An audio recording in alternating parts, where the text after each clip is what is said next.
Grade 12 को issue of shares chapter लिएर आएको छौँ। हामीले इन्ट्रोडक्सन गर्दैछौँ। हामी इक्जाम ओरिएन्टेड भएर इन्ट्रोडक्सन गर्छौँ। सेयर्स इस्यु अफ सेयर्सबाट धेरै मार्क्स क्यारी गर्न सकिन्छ, सो बुझ्नुपर्ने हुन्छ। सेयर भनेको चाहिँ सानो सानो हिस्सामा कुनै पनि चिजलाई बाँड्नुलाई सेयर्स भनेर बुझ्नु पर्यो।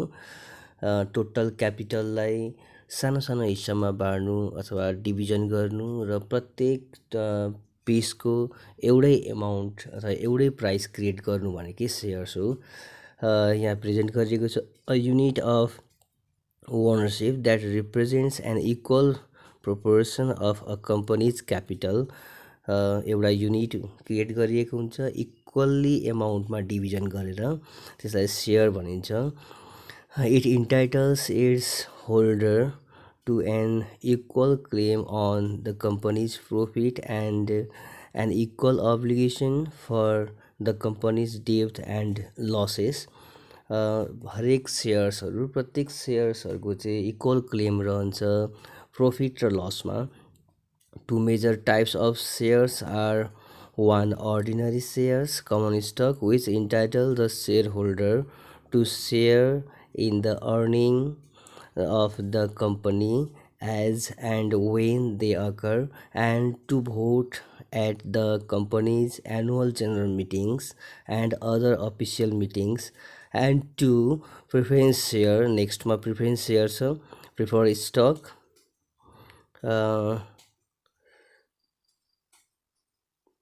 which entitles the shareholder to a fixed periodic income, interest नभएर डिभिडेन्ड हुनुपर्छ, but generally do not give him or her voting rights.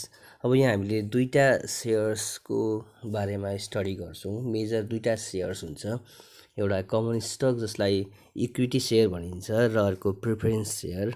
Equity share भनेको चाहिँ जसले त्यो सेयर्स किन्छ त्यो चाहिँ कम्पनीको रियल ओनर हुन्छ, जसले भोटिङ राइट्सको अथोरिटी प्राप्त गर्दछ र डिभिडेन्ड चाहिँ सबैभन्दा लास्टमा डिक्लेयर गरिन्छ।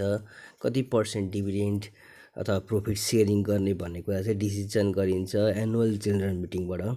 तर प्रिफरेन्स सेयर भनेको चाहिँ जसले प्रिफरेन्स सेयर किनेको हुन्छ, पर्चेज गरेको हुन्छ, ऊ चाहिँ रियल ओनर होइन, भोटिङ राइट्स हुँदैन, तर डिभिडेन्डमा चाहिँ पहिलो अधिकार हुन्छ भन्नाले इक्विटी सेयर्स भन्दा अगाडि नै डिभिडेन्ड प्राप्त गर्दछ। र प्रिफरेन्स सेयरको डिभिडेन्ड रेट चाहिँ पर्चेज गरेको टाइमिङमै डिभिडेन्ड रेट चाहिँ पर्सेन्ट क्लियर गरिएको हुन्छ। इक्विटी सेयरमा चाहिँ डिभिडेन्ड चाहिँ प्रत्येक वर्षको प्रॉफिट हेरेर एनुअल जेनरल मिटिङ अनुसार डिसिजन गरिन्छ। यसरी हामीले प्रिफरेन्स सेयर र इक्विटी सेयर्सको बारेमा स्टडी गऱ्यौँ। Next paragraph, a share is that smallest part in which the overall capital of the company is divided. अगाडिकै कुरो छ, ओभरअल क्यापिटललाई स्मलेस्ट इक्वल पार्टमा डिभिजन गर्नु भनेकै सेयर्स हो।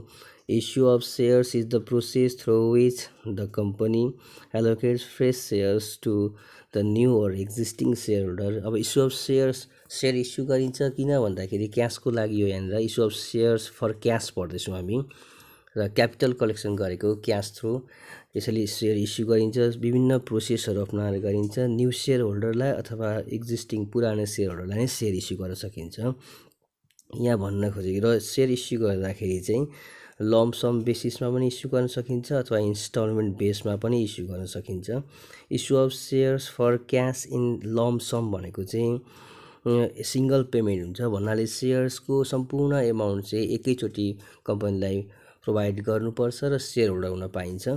र इन्स्टलमेन्ट बेसमा चाहिँ सेयर इस्यु गर्दाखेरि चाहिँ सेयर्सको सम्पूर्ण एमाउन्ट बुझाउन पर्दैन कम्पनीलाई।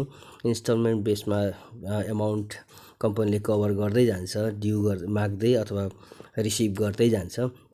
भन्नाले हामीले सेयर्सलाई कसरी बुझ्ने भन्दाखेरि जस्तै मानौँ 1 लाख चाहिँ टोटल क्यापिटल छ कम्पनीको र एउटा सेयर्सको पहिला सुरुमा इस्यु गर्दाखेरि 100 रुपिज हुन्छ भने 100 रुपिजले 1 लाखलाई डिभाइड गर्दाखेरि हाम्रो 1000 वटा नम्बर अफ सेयर्स आउँछन् भनेपछि टोटल क्यापिटललाई इक्वल प्राइसमा डिभिजन गर्दाखेरि प्रत्येक पिसलाई भनिन्छ सेयर्स। यहाँ 1000 सेयर्स हामीले देख्यौँ, नम्बर अफ सेयर्स। लमसम बेसमा हामीले एमाउन्ट कलेक्सन गर्दाखेरि चाहिँ इन्भेस्टरलाई सजिलो हुँदैन यतिखेर सबै पैसा बुझाउनु परेकोले गर्दाखेरि। र जर्नल बनाउँछौँ हामी त्यसपछि लमसम बेसिसको। खासै lump sum basis exam oriented importance नभएको कारणले गर्दाखेरि हामीले इन्स्टलमेन्ट बेसमा अमाउन्ट प्राप्त गर्दाखेरि कसरी जर्नल बनाइन्छ भन्ने कुरा चाहिँ अलि बृहद रूपमा डिस्कस गर्छौँ। यहाँ प्याराग्राफ दिएको छ, when shares issue entire at par or premium are payable in single payment the share are said to be issued against lump sum payment. भनेपछि सेयर्स डिस्काउन्टमा पनि इस्यु गर्न सक्छ, प्रिमियममा पनि इस्यु गर्न सक्छ र पारमा पनि सेयर इस्यु गर्न सक्छ कम्पनीले। र त्यतिखेर हामी जर्नल बनाउँछौँ। हामीले अगाडिको सेयर्सको डेफिनेसन पढ्यौँ। त्यसपछि हामीले यहाँनिर इक्विटी सेयर र प्रिफरेन्स सेयरको डिफ्रेन्सेसहरू हेऱ्यौँ। र त्यसपछि हामीले सेयर इस्यु गर्छ कसलाई भन्दाखेरि न्यू सेयर होल्डरलाई अथवा एक्जिस्टिङ सेयर होल्डरलाई इस्यु गर्छ भन्ने कुरा बुझ्यौँ। र सेयर इस्यु गर्दाखेरि क्यासमा इस्यु गर्दाखेरि लमसम बेसिसमा एकैचोटि एमाउन्ट प्राप्त गर्ने गरी पनि गर्न सकिन्छ। र अर्को मोस्ट इम्पोर्टेन्ट चाहिँ सेयर इस्यु गर्दाखेरि इन्स्टलमेन्ट बेसमा क्यास प्राप्त गर्न पनि सकिन्छ भन्ने कुरा हामी पढ्दैछौँ। इन्स्टलमेन्ट बेसमा क्यास प्राप्त गर्नु भनेको चाहिँ जस्तो कुनै एउटा सेयर्सको मूल्य 100 छ भने एप्लिकेसन बापत फर्स्ट इन्स्टलमेन्ट प्राप्त गर्छ उसले 30 रुपिस प्राप्त गर्ला मानौँ। त्यस्तै सेकेन्ड इन्स्टलमेन्ट एलोटमेन्ट बापत प्राप्त गर्ला 30 रुपिस प्राप्त गर्ला मानौँ। 30-30-60 भयो, बाँकी 40 अर्को इन्स्टलमेन्टमा प्राप्त गर्ला, अर्को टाइमिङमा प्राप्त गर्न सक्छ कल गरेर। यसरी एउटा दुईवटा तिनवटा इन्स्टलमेन्ट प्राप्त गरिन्छ भने यसलाई इन्स्टलमेन्ट बेस भनिन्छ। तर लमसम बेसमा हामी जर्नल तयार गर्दाखेरि दुईवटा मात्र बन्छ। एप्लिकेसन मनी रिसिभ गर्दा bank account DR to share application बन्छ। त्यस्तै एप्लिकेसन मनीलाई क्यापिटलमा ट्रान्सफर गर्नुपर्ने हुन्छ, त्यतिखेर बन्छ share application account DR to equity share capital भन्छ। इक्विटी नलेखे पनि हुन्छ। भनेपछि एप्लिकेसन मनी रिसिभ गर्छ र टोटल क्यापिटलमा ट्रान्सफर गर्छ। डिस्काउन्ट प्रिमियमलाई हामी तल इन्क्लुड गर्न सक्छौँ। डिस्काउन्ट डिआर हुन्छ, प्रिमियम सिआर हुन्छ। भनेपछि यहाँनिर दुईवटा मात्र जर्नल बनाउँ, किन भन्दाखेरि एप्लिकेसन थ्रु नै सबै एमाउन्ट प्राप्त गरेको र त्यही एमाउन्टलाई टोटल क्यापिटलमा ट्रान्सफर गरेको छ। टोटल क्यापिटलमा ट्रान्सफर गर्दाखेरि share application account DR to share capital भयो। लमसम बेसिस भन्दा पनि हाम्रो इन्स्टलमेन्ट बेसिस चाहिँ अलि मोस्ट इम्पोर्टेन्ट भएकोले हामी इन्स्टलमेन्ट बेसकै कुराहरूलाई बढी फोकस गरेर स्टडी गर्छौँ। इन्स्टलमेन्ट बेसमा पनि हामी जर्नल तयार गर्छौँ। इन्स्टलमेन्ट बेस भनेको चाहिँ इन्स्टलमेन्ट बेसमा अथवा टोटल एमाउन्ट एकैचोटि प्राप्त नगरिएको केस हो। त्यसमा सुरुमा हुन्छ एप्लिकेसन मनी। पब्लिकले एप्लिकेसन भर्दाखेरि नै एप्लिकेसन एप्लाइड गर्दाखेरि नै एउटा सानो किस्ता बुझाउनु पर्ने हुन्छ। त्यसपछि कम्पनीले सेयर डिभिजन गर्छ, एलोटेट गर्छ होइन, एलोटमेन्ट भनिन्छ सेयर बाँडफाँड गर्नुलाई। सेयर बाँडफाँड गर्छ पब्लिकलाई, त्यतिखेर दोस्रो इन्स्टलमेन्ट बुझाउनुपर्छ कम्पनीले। अर्को हुन्छ हाम्रो फर्स्ट कल मनी हुन्छ। फर्स्ट कल मनी भनेको चाहिँ तेस्रो इन्स्टलमेन्ट हो होइन। त्यस्तै गरी फाइनल कल मनी हुनसक्छ, त्यो भनेको चाहिँ चौथो इन्स्टलमेन्ट हो, लास्ट इन्स्टलमेन्ट हो भनेर बुझ्नु पऱ्यो। भनेपछि एप्लिकेसन, एलोटमेन्ट, फर्स्ट कल र फाइनल कल गरी हामी 4वटा इन्स्टलमेन्टमा कम्पनीले क्यास कलेक्सन गर्न सक्छ। Issue of shares for cash in instalment बेसिसको कुरो गर्दैछु मैले यहाँनिर। यहाँ प्रेजेन्ट गरेको छौँ हामीले। First instalment called application money, second instalment called allotment money, third instalment called first call money र last instalment called final call money. र जर्नल हामी बनाउनु पर्ने हुन्छ यो च्याप्टरमा। सुरुमा पब्लिकले एमाउन्ट एप्लाई गर्छ। एप्लिकेसन गर्दाखेरि एउटा इन्स्टलमेन्ट बुझाउँछ। त्यतिखेर एमा हामी बनाउँछौँ एप्लिकेसनको जर्नल, बीमा हामी बनाउँछौँ एलोटमेन्टको जर्नल र सीमा हामी बनाउँछौँ फर्स्ट एन्ड फाइनल कलको जर्नल। एकै ठाउँमा बनाए पनि हुन्छ, यहाँनिर बनाएर प्रेजेन्ट गरेको छ। र एप्लिकेसनको एमाउन्ट सुरुमा कम्पनीले पब्लिकले एप्लाई गर्दाखेरि प्राप्त गर्छ। सो एमा भन्छ एप्लिकेसनको first journal bank account DR to share application ब्याङ्कमा प्राप्त हुन्छ कम्पनीको। सो ब्याङ्क एकाउन्ट डिआर भन्छ र एप्लिकेसन थ्रु क्यापिटल बढेको र सेयर एप्लिकेसन चाहिँ सिआर भन्छ। Being share application money receive लेखौँ। त्यसपछि एको दोस्रोमा भन्छ एप्लिकेसन मनीलाई हामी क्यापिटलमा ट्रान्सफर गर्छौँ। So share application account DR to share capital भन्छ। यहाँ सेयर एलोटमेन्ट र ब्याङ्क पनि प्रेजेन्ट गरिएको छ। ओभर सब्सक्रिप्सनको केसमा चाहिँ सेयर एलोटमेन्ट र ब्याङ्क पनि प्रेजेन्ट गर्नुपर्ने हुन्छ। किन भन्दाखेरि जति सेयर्स हामीले इस्यु गरेको त्योभन्दा बढीको एप्लाई भएर बढी एमाउन्ट आयो भने हामी ब्याङ्क थ्रु एमाउन्ट फिर्ता गर्नुपर्ने हुन्छ, अथवा एलोटमेन्टमा हामीले दोस्रो इन्स्टलमेन्टको दोस्रो टाइमिङमा हामीले ट्रान्सफर गर्नुपर्ने हुन्छ। र ओभर सब्सक्रिप्सनको केसमा चाहिँ एप्लिकेसनको रिसिभमा चाहिँ सेयर एलोटमेन्ट र ब्याङ्क पनि आउन सक्छ। Being share application money transfer to share capital share allotment and remaining excess money transfer from bank, जसलाई सेयर पर्दैन, जसलाई एलोट गरिँदैन, यसको एमाउन्ट फिर्ता गर्नुपर्ने कारणले गर्दाखेरि ब्याङ्क सिआर हुन्छ। त्यस्तै बीमा भन्छ। त्यसपछि सेयर बाँडफाँड गर्नुपर्ने हुन्छ। सेयर बाँडफाँड गर्नु भनेको एलोटमेन्ट हो र एलोटमेन्टको टाइमिङमा कम्पनीले दोस्रो इन्स्टलमेन्ट कल गर्छ अथवा ड्यू गर्छ भनेर बुझ्ने। त्यतिखेर जर्नल भन्छ share allotment account DR to share capital मात्र हुनुपर्ने। मैले डिस्काउन्ट र प्रिमियम पनि इन्क्लुड गरिदिएको छु। यदि डिस्काउन्टमा इस्यु गरेको रहेछ भने डिस्काउन्ट लेख्ने, discount on shares DR loss भएर। त्यस्तै प्रिमियममा इस्यु गरेको रहेछ भने थप एमाउन्ट प्राप्त गरेको हुन्छ। सो प्रिमियम फाइदा भएकोले गर्दाखेरि सेयर प्रिमियम सिआरमा राख्नुपर्छ। दुईटामा एउटा हुनसक्छ, अथवा पारमा इस्यु गरेको छ भने चाहिँ share allotment account DR to share capital मात्र हुन्छ। त्यस्तै गरी यो भनेको being share allotment money due गरेको, कल गरेको, सेयर होल्डरबाट एमाउन्ट माग्न गइरहेछ, एलोटमेन्ट रिसिभेबल भएर डिआर भयो। र त्यसपछि एमाउन्ट प्राप्त गर्छ कम्पनीले सेयर होल्डरबाट, त्यतिखेर भन्छ bank account DR to share allotment भन्छ। यहाँ मैले कल्स इन एरियर र कल्स इन एडभान्स पनि इन्क्लुड गरिदिएको छु। यदि एमाउन्ट आउँदैन भने यसलाई भनिन्छ कल्स इन एरियर। कुनै सेयर होल्डरले एमाउन्ट पे गर्न ढिलाइ गर्छ अथवा पे गर्दैन भने यसलाई हामी कल्स इन एरियर भनिन्छ, लस हो यो। र कल्स इन एडभान्स सिआरमा राख्छौँ हामी। एडभान्स रिसिभ हुन्छ कहिलेकाहीँ कुनै एउटा सेयर होल्डरले लास्ट इन्स्टलमेन्ट पहिल्यै बुझाउँछ एलोटमेन्टमै, र एडभान्स रिसिभलाई हामी के गर्छौँ सिआर गर्छौँ लायबिलिटिज बढेकोले गर्दाखेरि। यसरी हामीले एलोटमेन्टको जर्नल तयार गर्छौँ। पहिला एलोटमेन्टको ड्यू हुन्छ, कल गर्छ कम्पनीले दोस्रो इन्स्टलमेन्ट र रिसिभ गर्छ। त्यस्तै हामीले सीमा तयार गऱ्यौँ। अर्को इन्स्टलमेन्ट प्राप्त गर्नको लागि कम्पनीले फेरि ड्यू गर्नुपर्ने हुन्छ एलोटमेन्टको जस्तै गरी।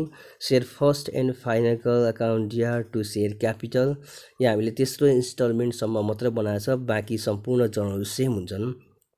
कहिलेकाहीँ हामी सेयर फर्स्ट कल मात्र सुरुमा गर्छौँ र अर्को डीमा हामी गर्छौँ सेयर फाइनल कल। तर यहाँ चाहिँ हामीले उस्तै भएकोले गर्दाखेरि यहीँ राख्यौँ share first call account first and final call account DR to share capital. Due गर्दाखेरि कल गर्दाखेरि बिङ सेयर एप्लिकेसन होइन, share first and final call money due लेख्नुपर्छ। त्यस्तै रिसिभ गर्छ कम्पनीले एमाउन्ट कल गरेर इन्स्टलमेन्ट लास्ट इन्स्टलमेन्ट रिसिभ गर्दाखेरि bank account DR to share first and final call बन्छ। मैले यहाँ कल्स इन एरियर पनि राखिदिएँ। एमाउन्ट आउँदैन भने लस हो, कल्स इन एरियर डिआर गर्ने। र अघि नैको कल्स इन एडभान्सलाई हामी यहाँ ल्याएर के गर्छौँ फेरि डिआर गर्छौँ। अघि कल्स इन एडभान्स डिआर भएको थियो, त्यहाँ लायबिलिटिज बढेको थियो, र अहिले चाहिँ फर्स्ट एन्ड फाइनल कलको एमाउन्ट चाहिँ अघि नै एलोटमेन्टमा गएको र अहिले हामीले एडजस्ट गर्दैछौँ त्यही एमाउन्टलाई। कल्स इन एडभान्स हामीले अघि सिआर गऱ्यौँ, अहिले हामी डिआर गरेर बराबरी गर्दैछौँ। यसरी हामी इन्स्टलमेन्ट बेसमा जर्नल बनाउँदाखेरि एमा हामीले बनायौँ एप्लिकेसन मनी, बीमा हामीले बनायौँ एलोटमेन्ट र सीमा हामीले बनायौँ फर्स्ट एन्ड फाइनल। एप्लिकेसनमा सुरुमा हुन्छ रिसिभ र त्यसपछि ट्रान्सफर बन्छ क्यापिटलमा ट्रान्सफर। बीमा हुन्छ ड्यू गरिन्छ र ड्यू गरेपछि रिसिभ गरिन्छ। सीमा पनि त्यस्तै हुन्छ, ड्यू गरिन्छ र त्यसपछि रिसिभ गरिन्छ।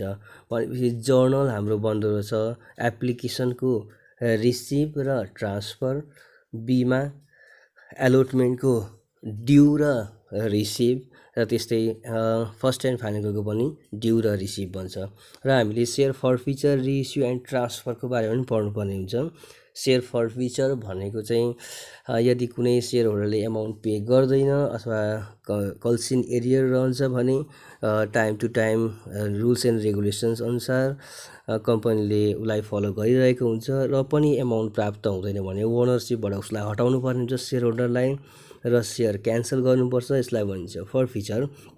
र त्यही फर्फिचर गरेको सेयर्सलाई चाहिँ पुनः फेरि रिइस्यु गर्न सक्छ कम्पनीले। Forfeiture of shares is the process of cancellation of shares for non-payment of shares amount by the shareholder.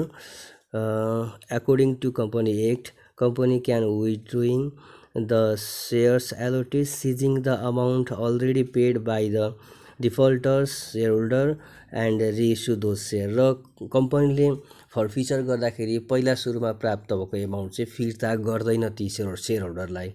जुन एमाउन्ट एप्लिकेसनमा बुझाइसकेको हुन्छ र एलोटमेन्ट र फर्स्ट एन्ड फाइनल पे गरेको छैन भने एप्लिकेसनको एमाउन्ट उसले फिर्ता गर्दैन भनेपछि अगाडि नै बुझाएको एमाउन्टहरू चाहिँ कम्पनीले आफैसँग राख्छ र फिर्ता नगरेको कन्डिसन हुन्छ। सो जर्नल बन्दाखेरि share application, share capital account, DR to share forfeiture to calls in arrear रहन्छ। फर्फिचरमा क्यापिटल घटेकोले डिआर, फर्फिचर फाइदा हुन्छ फिर्ता गर्दैन एमाउन्ट प्राप्त गरेको, यो भनेको सेयर फर्फिचर हो। यसकारण सेयर फर्फिचर एकाउन्ट सिआर हुन्छ फाइदा भएर एमाउन्ट फिर्ता नगरेकोले। र कल्स इन एरियर अघि नै हामीले डिआर गऱ्यौँ इस्यु गर्दाखेरि र अहिले हामीले सिआर गरेर एडजस्ट बराबरी गर्छौँ र रिइस्युको जर्नल बन्छ। फेरि रिइस्यु गर्दाखेरि ब्याङ्कमा एमाउन्ट प्राप्त हुन्छ। फर्फिचर भनेको कममा एमाउन्ट घाटा हो यहाँनिर, डिआर हुन्छ टु सेयर क्यापिटल बन्छ। जस्तै कम्पनीले 100 रुपियाँको सेयर 80मा रिइस्यु गर्न सक्छ र 20 लस हुन्छ र फर्फिचर भनेको यहाँ डिस्काउन्टेड लस एमाउन्ट भएर डिआर हुन्छ। त्यस्तै ट्रान्सफर गरिन्छ, नेट फर्फिटेड एमाउन्ट ट्रान्सफर गरिन्छ, फाइदा भएको हुन्छ अगाडिको फर्फिचरबाट फाइदा र दोस्रो फर्फिचर घाटा हुन्छ र दुईटा घटाएर हामीले नेट फर्फिटेड फाइदा एमाउन्टलाई क्यापिटल रिजर्भमा ट्रान्सफर गर्छौँ र जर्नल बन्छ यतिखेर share forfeiture account DR to capital reserve being net forfeited benefit transfer to capital reserve भनेर हामी राख्छौँ। यसरी हामीले फर्फिचरको जर्नल तयार गर्दाखेरि फर्फिचर, रिइस्यु र ट्रान्सफर तीनटा जर्नल तयार गर्छौँ हामी यहाँनिर। फर्फिचरमा क्यापिटल घटेकोले क्यापिटल डिआर हुन्छ, सेयर फर्फिचर सिआर हुन्छ। यतिखेर कम्पनीले पहिल्यै प्राप्त गरेको अमाउन्ट फिर्ता नगरेको केस हो। त्यसरी हामीले जर्नल तयार गर्दै जान्छौँ र यसरी हामीले इस्यु अफ सेयर्सको यो दुईटा च्याप्टरको फर्मेटहरू हामीले प्रेजेन्ट गरिरहेछ। इस्यु अफ सेयर्सको इन्स्टलमेन्ट बेस र फर्फिचर अनि चाहिँ हामीले सेयरलाई कसरी बुझ्यौँ भन्दाखेरि टोटल क्यापिटललाई इक्वल प्राइसमा डिभिजन गरेर त्यो पिसहरू क्रिएट गर्नु र प्रत्येक पिस नै के हो सेयर्स हो भनेर बुझ्नुपर्छ।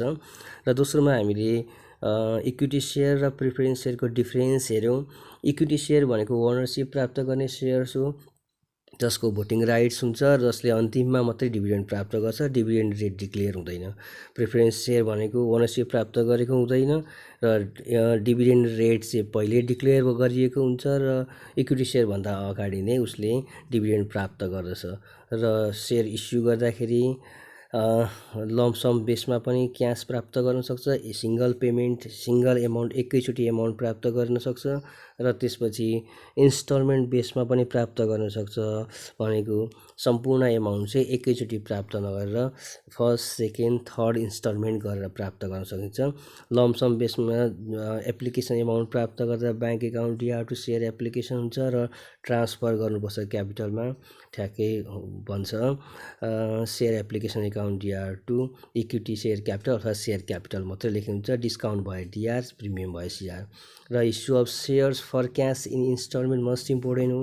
एप्लिकेसन एमाउन्ट प्राप्त गर्छ सुरुमा कम्पनीले, त्यसपछि एलोटमेन्ट प्राप्त गर्छ, त्यसपछि फर्स्ट कल प्राप्त गर्छ र फाइनल कल प्राप्त गर्छ। एमा हामीले एप्लिकेसनको तयार गऱ्यौँ, एप्लिकेसन मनी रिसिभ गर्दाको जर्नल, र त्यसपछि हामीले तयार गर्ने ए को दोस्रोमा ट्रान्सफर गरेको तयार गऱ्यौँ। एप्लिकेसन मनी चाहिँ क्यापिटलमा ट्रान्सफर गरेको गऱ्यौँ र ओभर सब्सक्रिप्सन भए बढी सेयर्सहरू इस्यु 10,000 गरेकोमा धेरैवटा सेयर्सको एप्लिकेसन आउँदाखेरि एलोटमेन्ट र ब्याङ्क पनि आउन सक्छ भन्ने कुरा हो। ओभर सब्सक्रिप्सनमा मात्रै आउँछ एलोटमेन्ट र ब्याङ्क चाहिँ यतिखेर। र बीमा हामीले तयार गऱ्यौँ एलोटमेन्टको जर्नल र सेयर बाँडफाँड गर्नु भनेकै एलोटमेन्ट हो। दोस्रो किस्ता प्राप्त गर्न खोजिरहेको हुन्छ कम्पनीले र बीमा जर्नल बनाउँदाखेरि सुरुमा एलोटमेन्टको एमाउन्ट ड्यू गर्छन् कम्पनीले र प्राप्त गर्छन्, त्यसकारण ड्यूको जर्नल सुरुमा बन्छ। एलोटमेन्ट मनी ड्यू हुन्छ सुरुमा र त्यसपछि त्यो ड्यू गरेको एमाउन्ट प्राप्त हुन्छ र ब्याङ्कमा प्राप्त हुँदा ब्याङ्क डिआर हुन्छ। कल्सिन एरिया र कल्सिन एडभान्स पनि मैले यहाँ राखेको छु। यो क्वेसनमा प्रेजेन्ट छ भने हुन्छ, नत्र हुँदैन। कल्सिन एरिया भनेको एमाउन्ट नआएको र कल्सिन एडभान्स भनेको सम्पूर्ण एमाउन्ट यतिखेरै आएको, होल एमाउन्ट इन्टायर एमाउन्ट एलोटमेन्टै प्राप्त भएको। सीमा हामीले first and final call due गऱ्यौँ र एमाउन्ट रिसिभ गऱ्यौँ, लास्ट इन्स्टलमेन्ट प्राप्त गरेको देखाएको छ यहाँनिर। यहाँ पनि हामीले कल्सिन एरियर राख्यौँ, एमाउन्ट नआउनु भनेको कल्सिन एरियर हो र कल्सिन एडभान्स चाहिँ हामीले एडजस्ट गऱ्यौँ, अघि एलोटमेन्टको हामीले यहाँनिर एडजस्ट गऱ्यौँ। र फर फिचर भनेको कुनै shares number of share cancel गर्नु, एमाउन्ट प्राप्त भएन सेयर होल्डरबाट भने अब सेयर होल्डरबाट हटाउनु पर्ने हुन्छ र यहाँनिर फर फिचर गरिन्छ सेयरलाई। फरफिचर गर्दाखेरिको जर्नल हामीले बनायौँ र त्यही फरफिचर गरेको नम्बर अफ सेयर्सलाई कम्पनीले रिइस्यु गर्न सक्छ। रिइस्यु गरेको जर्नल तयार गर्छौँ हामी र त्यसपछि यदि फरफिचर गर्दाखेरि फाइदा भएको देखिन्छ भने चाहिँ यहाँ हामी क्यापिटल रिजर्भमा एमाउन्ट ट्रान्सफर गर्छौँ र ट्रान्सफरको जर्नल पनि हामी बनाउँछौँ। यसरी हामीले फरफिचर, रिइस्यु र ट्रान्सफरको तिनटै जर्नल हामीले यहाँ बनाएर प्रेजेन्ट गरिएको छ। र फरफिचरमा सेयर क्यापिटल डिआर हुन्छ, क्यापिटल घटेको हुन्छ नम्बर अफ सेयर क्यान्सल भएको कारणले गर्दाखेरि। यहाँ सेयर फरफिचर सिआर हुन्छ, एमाउन्ट प्राप्त गरेको हुन्छ होइन र फिर्ता नगरेको हुन्छ, त्यो पहिले नै प्राप्त गरेको एमाउन्ट। र कल्सिन एरिया चाहिँ अगाडि डिआर भएकोले हामी यहाँ अहिले सिआर गर्छौँ। रिइस्यु गर्दाखेरि ब्याङ्कमा फेरि एमाउन्ट प्राप्त हुन्छ। फरफिचर भनेको कम एमाउन्टमा रिइस्यु गरेको, घाटा भएकोले यहाँनिर डिआर हुन्छ र सेयर क्यापिटल बढेकोले सिआर हुन्छ र नेट फरफिटेड एमाउन्टलाई हामी ट्रान्सफर गर्छौँ। यसरी हामीले तयार गऱ्यौँ। Thank you. कमेन्ट गरिदिनु होला। Very very thank you.